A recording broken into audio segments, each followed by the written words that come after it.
masa beberapa ahli ya, apa yang terjadi itu karena tensi dari juga. Ketika Yesus berkata di awal tadi bahwa tidak satu batu pun di sini akan dibiarkan terletak di atas batu yang lainnya, semuanya akan diruntuhkan. Tidak diragukan lagi bahwa ini merupakan referensi yang terjadi pada tahun 70 dengan adanya kasus Romawi. Jadi apakah ini merupakan kejadian eskatologis? Ya. Dan meskipun masa ini ada dalam eskatologis, jauh dari kembalinya Kristus yang kedua kali, dan munculnya tanda-tanda lain, para nabi melihatnya sebagai suatu lembaran besar. Dan semua ini merupakan sebuah film yang utuh yang menunjukkan apa yang akan terjadi di kemudian hari pada zaman akhir, waktu campur tangan ini. Jadi bagian ini sendiri merupakan suatu referensi terhadap serangan bangsa Roman, dan sebagai lagi merupakan referensi terhadap akhir zaman. Sekarang dalam ayat yang ke-6, ketika bagian ini berkata mengenai perang, gempa bumi dan kelaparan. Semua ini sudah terjadi dan masih terjadi. Lalu, bagaimana kita bisa mengerti bagian ini sebagai tanda kedatangan Kristus yang kedua kali? Ya, benar. Perang, gempa bumi, dan kelaparan semua ini telah terjadi di sepanjang sejarah umat manusia. Sepertinya yang dimasukkan dari bagian ini adalah hal-hal ini akan terjadi dengan cara yang berbeda tanpa sebab. Dan ini akan menjadi suatu petanda. Akan terjadi peningkatan perang, gempa bumi, kelaparan, dan bencana alam seperti yang terjadi hari-hari ini. Jadi jika kita berpikir demikian, sama akan kita berpikir ini merupakan hal-hal yang telah terjadi. Namun terjadi peningkatan dari semua ini ketika waktunya sudah. Sekarang bagaimana dengan ayat yang ke-15 yang Pak sentuhkan tadi mengenai eliminasi kecil? Ini artinya apa dalam bagaimanakah Pak menemukan mereka ini di tempat kudus? Jika tempat kudus itu sendiri telah dimusnahkan pada tahun 70 oleh bangsa Romawi, sebagaimana yang Bapak sampaikan. Ya, firman Allah ini memberitahu kita tentang kombinasi kecil ini dengan kata lain penista yang mengerikan. Sebagaimana disebutkan dalam kitab kita sudah atau akan berdiri di tempat kudus. Analisa pertama kita adalah hal ini bisa dimengerti sebagai apa yang terjadi pada zaman Antiyokus.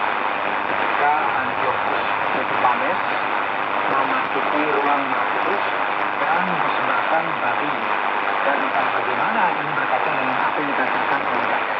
Namun apa yang terjadi isi dalam bagian ini sebenarnya berkata bahwa bagian ini merupakan sesuatu yang akan terjadi nanti. Jadi ada dua kemungkinan. Yang pertama, sesuatu yang terjadi ketika bangsa Romawi menyerang mereka karena orang dibagi masuk ke dalam air tanpa mencintai. Dan tidak diragukan lagi bahwa konteks yang terjadi di sini adalah yang demikian. Firman Allah berkata, maka orang-orang yang demikian haruslah melarikan diri ke pegunungan. Dan selanjutnya kita perlu berdoa supaya hal itu jangan terjadi pada musim dingin. Karena Yerusalem merupakan kota yang tinggi, sehingga pada musim dingin cuacanya bisa dingin, bahkan bisa terus ini akan semakin menambah mereka. Dan bahkan mulanya hari akan terjadi pada hari sama. Karena hari tersebut datang tertutup. Jadi tidak diragukan lagi bahwa hal ini akan terjadi di Yerusalem. Pertanyaannya sekarang ini, apakah ini menunjuk kepada serangan ke bangsa Roma, atau itu merupakan psikologi yang sebetulnya lebih cocok di sini, yaitu referensi akan masa yang akan datang, yaitu ketika para antikristus berada di rumah ibadah. Mengapa kita berpikir demikian? Karena dalam ayat 21 berkata, sebab pada masa itu akan terjadi siksaan yang dahsyat, seperti yang belum pernah terjadi sejak awal dunia. Ini bisa menjadi suatu referensi dari pencobaan yang hebat yang akan meningkatkan penganiayaan terhadap gereja dan penderitaan yang luar biasa yang akan terjadi di kemudian hari. Banyak orang berpendapat demikian, dan kami juga berpendapat yang sama, yaitu suatu referensi tentang masa yang akan datang di akhir zaman nanti. Sekarang bagaimana? Saya